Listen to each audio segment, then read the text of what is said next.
भूर्भुवः स्वः तत्सवितुर्वरेण्यं भर्गो देवस्य धीमहि धियो यो नः प्रचोदयात्।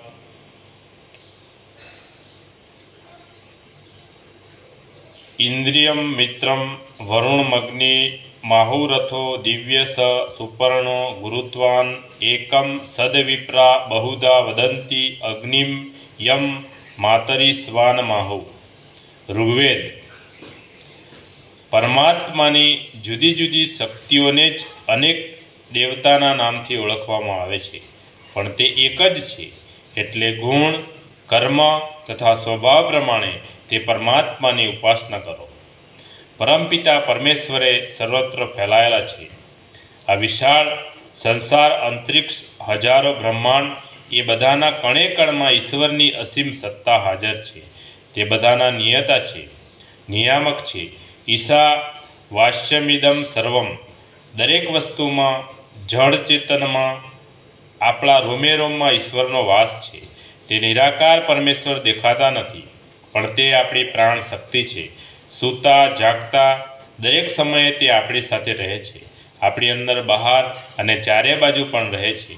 जेम रबરના ફુગ્ગાની અંદર હવા છે, બહાર પણ છે અને ચારે બાજુ પણ છે, પણ તે આપણને દેખાતી નથી। જેમ દૂધના પ્રત્યેક ટીપામાં ઘીનો અંશ છુપાયેલો છે, તે જ રીતે ઈશ્વર પણ સર્વવ્યાપક છે। સંસારના ખૂણે ખૂણામાં, બધા જીવજંતુઓમાં, પશુ પક્ષીઓમાં, બધા પ્રાણીઓના રોમે રોમમાં તે પરમેશ્વરની સત્તા હાજર છે। તેના માટે નાત જાત, પૂર્વ પશ્ચિમ કે ઉત્તર દક્ષિણનો કોઈ ઝઘડો નથી। બધા તેમને માટે એક સરખા છે। આ સર્વવ્યાપક પરમેશ્વરની અનેક શક્તિઓ છે, જેને સંસારના જુદા જુદા મત ધરાવનાર લોકો જુદા જુદા નામે ઓળખાવે છે। બધા લોકોના પરમપિતા પરમેશ્વર એક જ છે। તે ઇન્દ્ર, મિત્ર, વરુણ, અગ્નિ, યમ બધું જ છે। તેમને રામ કહો કે કૃષ્ણ, દુર્ગા કહો કે કાળી, શિવ કહો કે શંકર, અલ્લાહ કહો કે ગોડ, નામનું નહીં ઈશ્વરનું ગુણોનું મહત્વ છે।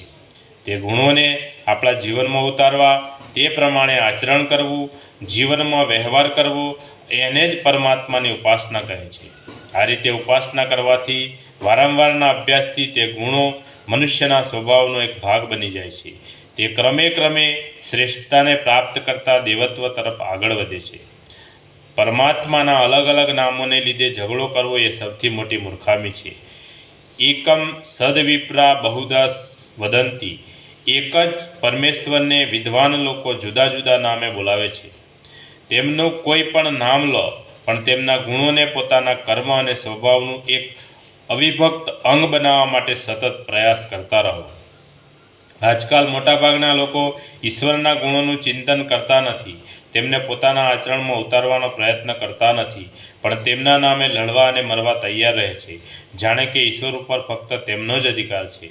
તેઓ સમજે છે કે કેવળ મંદિરની અંદર જ ભગવાન રહે છે। બહાર ગમે તેટલું પાપ કર્મ કરો તો ભગવાન તે જોતા નથી। તેમના સર્વવ્યાપક રૂપને તો ભૂલી જ જવામાં આવ્યું છે। તેઓ અનેક રૂપમાં સર્વત્ર હાજર છે। દરેક ઘડીએ તેઓ આપણી સાથે જ રહે છે। સંસારના ખૂણે ખૂણે તેમની સાર્વભૌમ સત્તા છે। આ હકીકતને હંમેશા ધ્યાનમાં રાખી ખૂબ જરૂરી છે। પ્રભુના નામ અને તેમના ગુણોનું ચિંતન કરતા રહો। બોલે સદગુરુ ભગવાનનો જય। આજ કા આનંદનો જય। આદ્ય શક્તિમાં ગાયત્રી માતનો જય। પોતપોતાના માત પિતાનો જય। કુળદેવી માતનો જય। ओम गम गणपते नमः। पार्वती पतये हर हर महादेव हर।